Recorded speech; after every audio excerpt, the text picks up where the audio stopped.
اور دوپہر کے کھانے میں اماں روٹی کے ساتھ اچار رکھ کر دیا کرتی تھی۔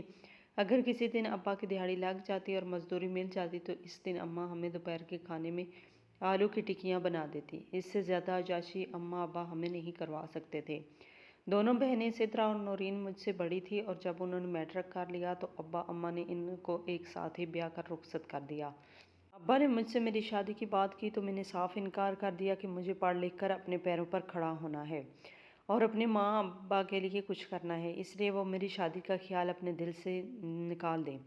اماں ابا نے بہت کوشش کی کہ مجھے شادی کے لیے منا لیں۔ دونوں بہنوں نے بھی مجھے بہت سمجھایا مگر مجھے اپنے گھر کے حالات بہتر کرنے تھے، اسی لیے اماں ابا کو میری بات ماننا ہی پڑی اور انہوں نے میری شادی کی ضد چھوڑ دی۔ اعظم بھائی بھی مجھ سے بڑے تھے، اس لیے جب میں نے شادی سے انکار کر دیا تو اماں ابا اعظم بھائی کے لیے رشتہ ڈھونڈنے لگے، کیونکہ اس کو تو بیانا ہی تھا۔ میرے انتظار میں وہ اس کو بوڑھا نہیں کر سکتے تھے۔ ویسے بھی اعظم کو ابا نے میٹرک کے بعد ایک الیکٹریشین کا کورس کروا دیا تھا اور وہ بھی لوگوں کے گھر جایا کر ان کی بجلی کے حالات اور دوسری مشینیں ٹھیک کر کے اتنا تو کما ہی لیتا تھا کہ اپنا اور اپنی بیوی کا پیٹ پال سکے۔ اس لیے اماں ابا نے اعظم کے لیے بھی اپنے جیسے ہی کوئی متوسط سے گھرانے کی لڑکی کا رشتہ دیکھنا شروع کر دیا۔ اماں ابا نے اعظم بھائی کے لیے روبینہ کا رشتہ طے کر دیا تھا۔ روبینہ ہمارے محلے کی ایک خوبصورت لڑکی تھی جو ہمارے گھر سے ایک دو گلیاں چھوڑ کر رہتی تھی۔ روبینہ کے ابا بھی کسی فیکٹری میں ملازمت کرتے تھے اور ان کے گھر کے حالات بھی ہم جیسے ہی تھے۔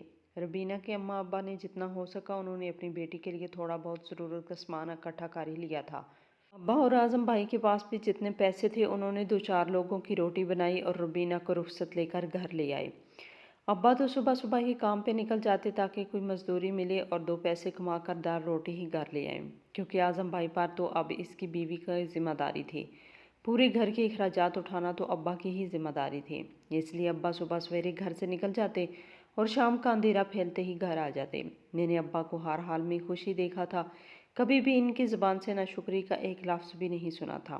ابا جتنا بھی کما کر لاتے اماں کے ہاتھ میں تھما دیتے اور اماں انہی چند پیسوں سے گھر کا نظام اچھے سے چلا لیتی۔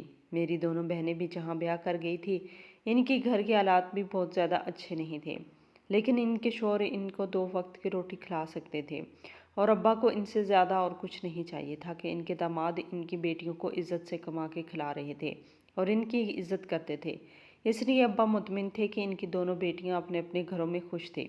روبینہ بھابھی خوبصورت ہونے کے ساتھ ساتھ تھوڑی نخریلی بھی تھی۔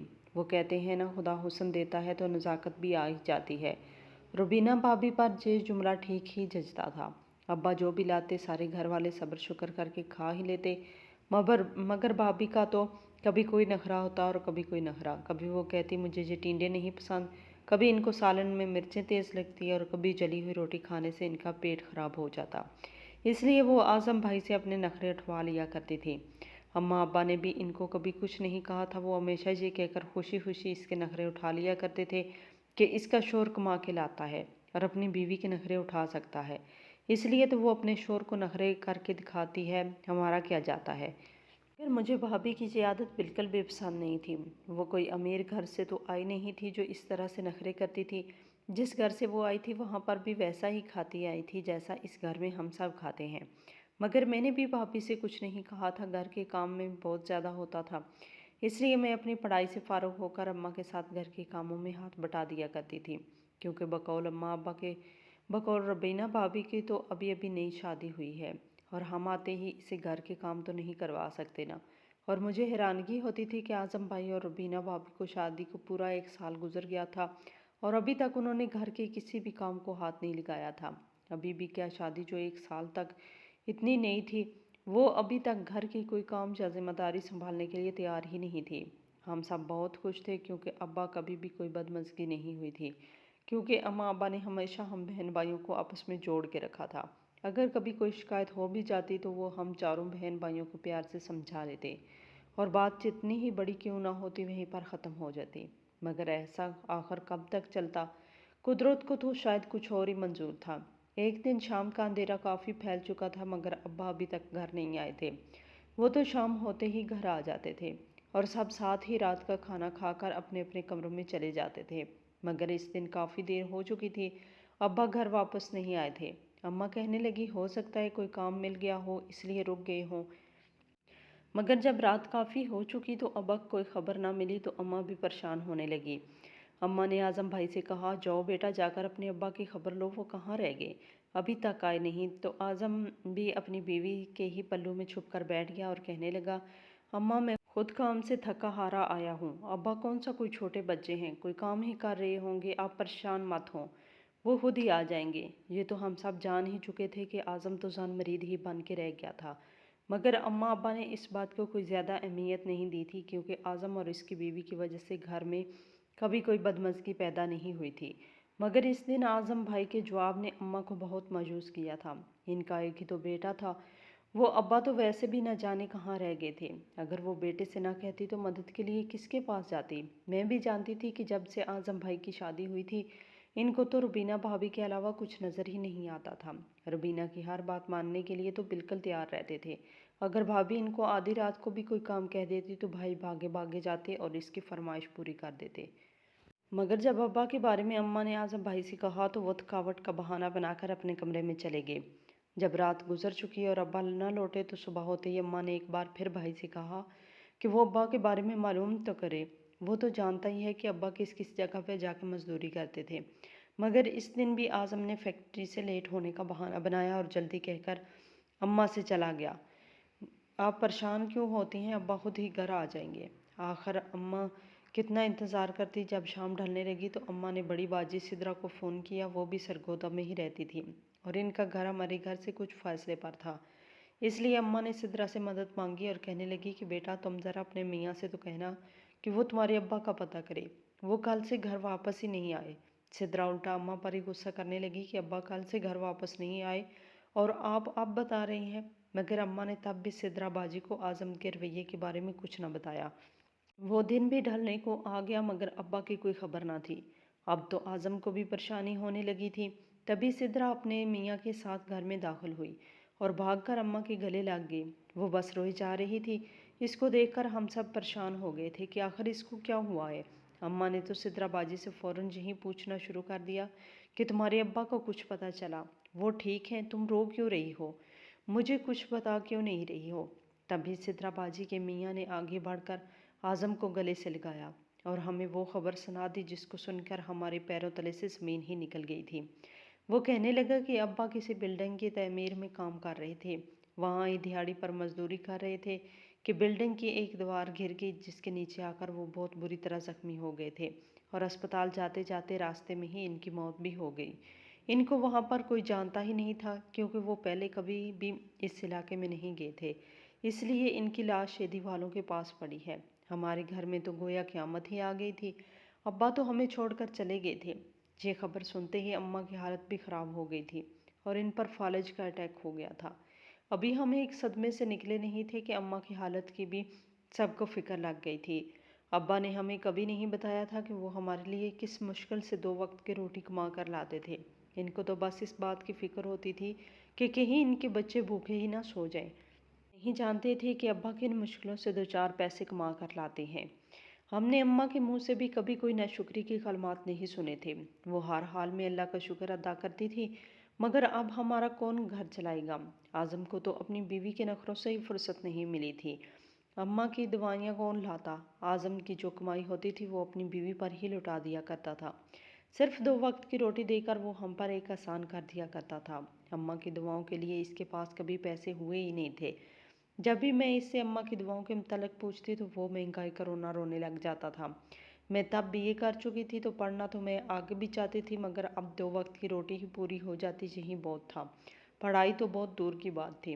اوپر سے اماں کا خیال بھی رکھنا ہوتا تھا۔ بھابی نے تو ابھی تک کسی کام کو ہاتھ ہی نہیں لگایا تھا۔ میں نے ایک دن اعظم اور اماں سے کہا کہ گھر کے حالات ٹھیک نہیں ہیں، اس لیے میں نوکری کرنا چاہتی ہوں، مگر اعظم بھائی نے مجھے صاف منع کر دیا تھا کہ وہ مجھ سے نوکری نہیں کروائے گا، اس لیے چپ چاپ گھر ہی بیٹھو۔ مگر میں نے اعظم بھائی سے کہا کہ اگر وہ مجھے نوکری نہیں کرنے دینا چاہتا تو اماں کی دعاؤں کے لیے مجھے پیسے ہی دے دیا کرے، تب شاید اس کو تھوڑی سی غیرت آئی اور مجھے چند پیسے دے گیا۔ مگر یہ چند پیسے بھی اس نے مجھے صرف 2 3 ماہ ہی دیے، اس کے بعد سے پھر وہی مہنگائی کا رونا۔